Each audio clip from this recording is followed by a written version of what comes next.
Today we're going to unbox our new Shark Navigator from Amazon. It was $99.99 and it took 3 days to arrive after I placed the order. The box is rather big and bulky, but I have a suspicion because at the same time I ordered a couple small packs of coffee, so they would come freight free, shipping free. And that may be what's taking up the rest of the room in that box. So inside that box is my new sweeper, and there's my old one. Still works, and we're going to run a side-by-side comparison. As I suspicioned, here's the 3 packs of coffee. And this big box is almost too big for me to manhandle. Quick update. I add this coffee in small amounts to my Maxwell House whenever I just want to change up flavors. I just converted the 10 kilograms to pounds. It's 22 pounds. That's why it was a little bulky. I have a helper. Now we'll get into the Shark.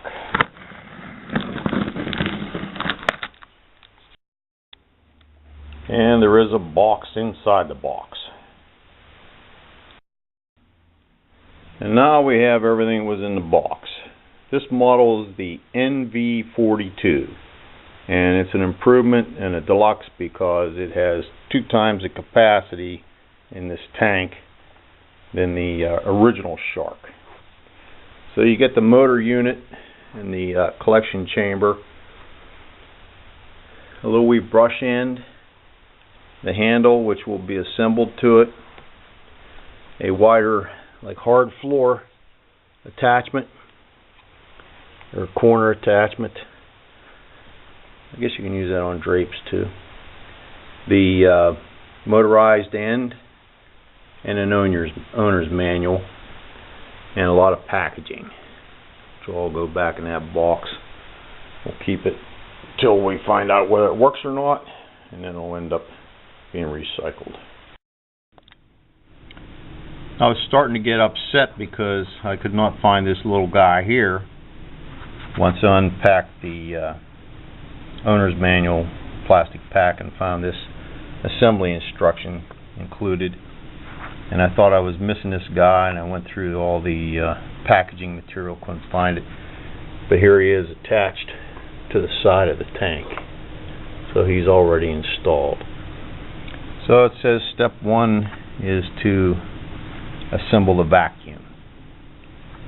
Well, duh. The first thing I'm going to do as part of the assembly, instead of trying to get the tank on at a weird angle, is turn this straight up, click it in place so that the tank will come straight down on top of it.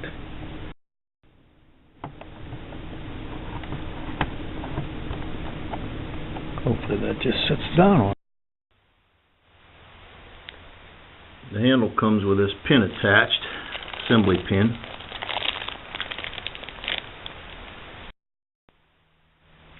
I put the handle on the wrong way the first time. It wasn't attached at all. Proper way to put the handle on the machine is with the hoop facing the front of the machine, else it won't go the whole way in. You have to get it down so there's just a slight gap between this plastic part and the top of the machine, and then you'll be able to find the hole and get the bolt through. Put the bolt in from the right hand side of the machine. Your nut goes on the other side in the hex hole along with your washer. Use your screwdriver to turn the bolt into the end cap.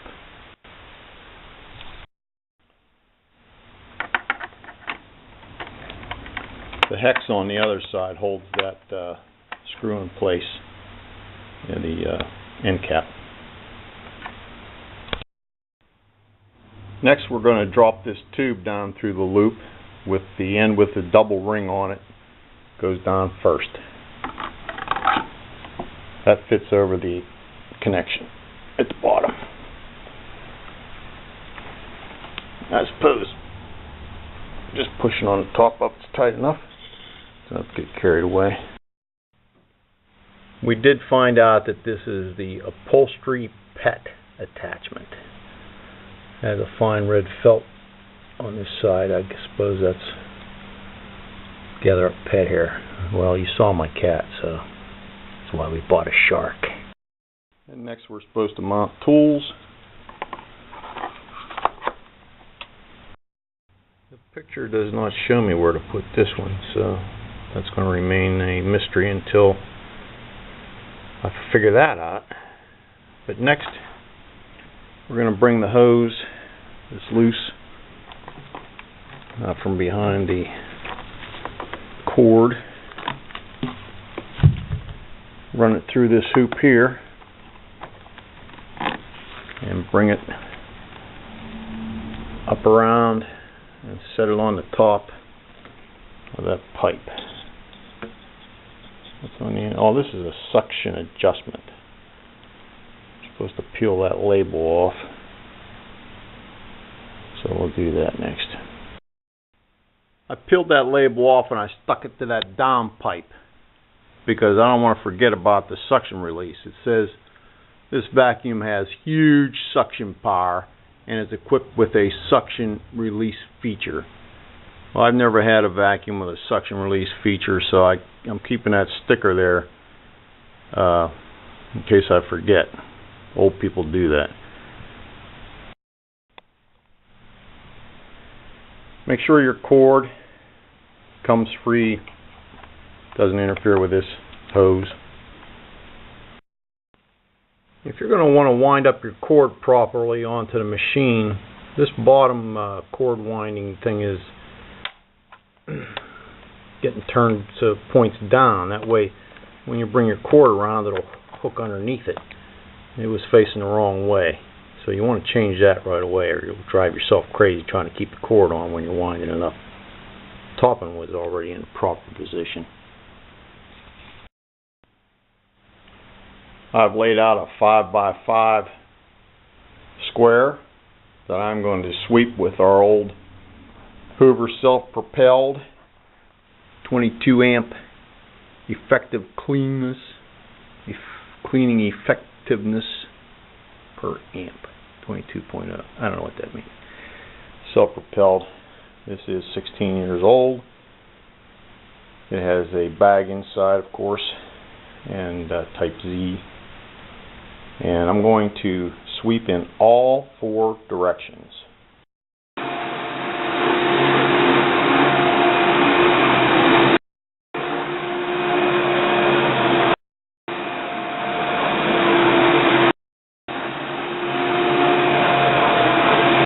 Two things have to happen for the feeder brush to run, and that is to have the front released into an angled position and the switch placed on its 3rd position the whole way back. Well, we had some challenges getting ready to test our new sweeper. Putting the handle on backwards, putting the bolt in backwards, trying to figure out the 3-position switch, all because the instructions are made for idiots. I guess I qualify. Now we're going to actually sweep that test area, which I've swept with the Hoover in all 4 directions, and I'm going to go one direction with the shark and look for the results.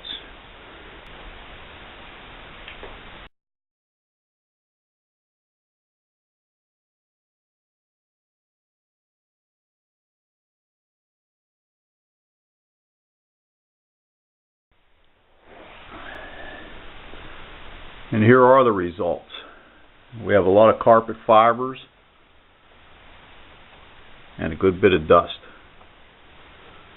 I guess the lighter stuff goes to the top and the heavier stuff goes to the bottom, and it's pretty dirty in there. Now I'm going to go over the same area in all 4 directions and we'll see what we end up with.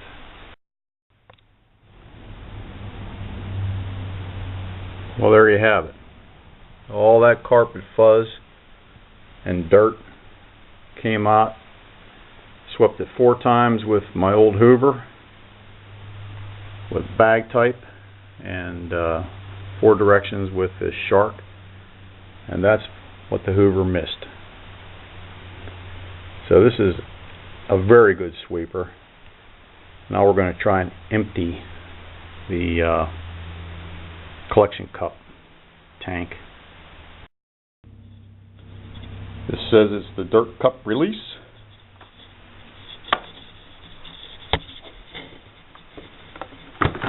And it is. Lifts right off. I had mistakenly dumped some of the crunchy stuff. There's still some left. Dust.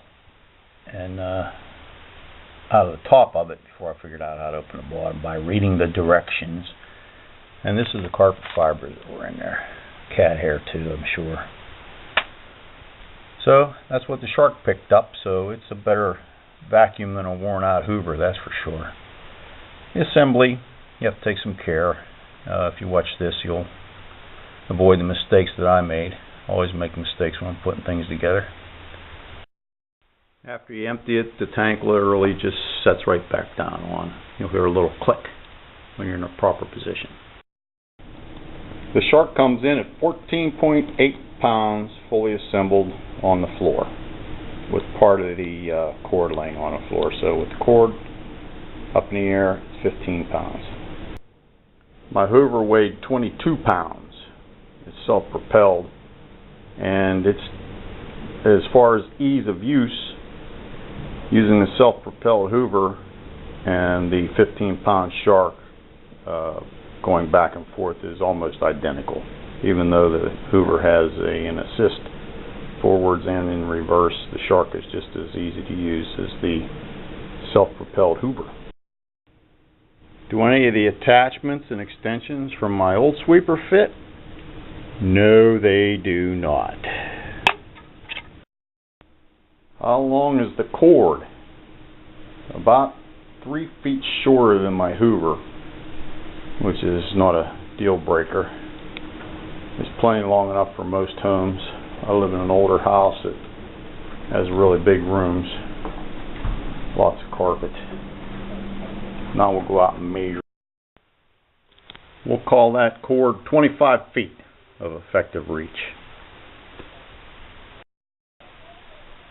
And I still don't know what to do with this guy.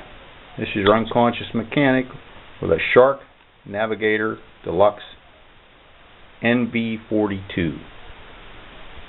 Assembly, review, and test. That's what's in the box, folks. Thanks for watching. Enjoy my other YouTube videos. 69 Harley.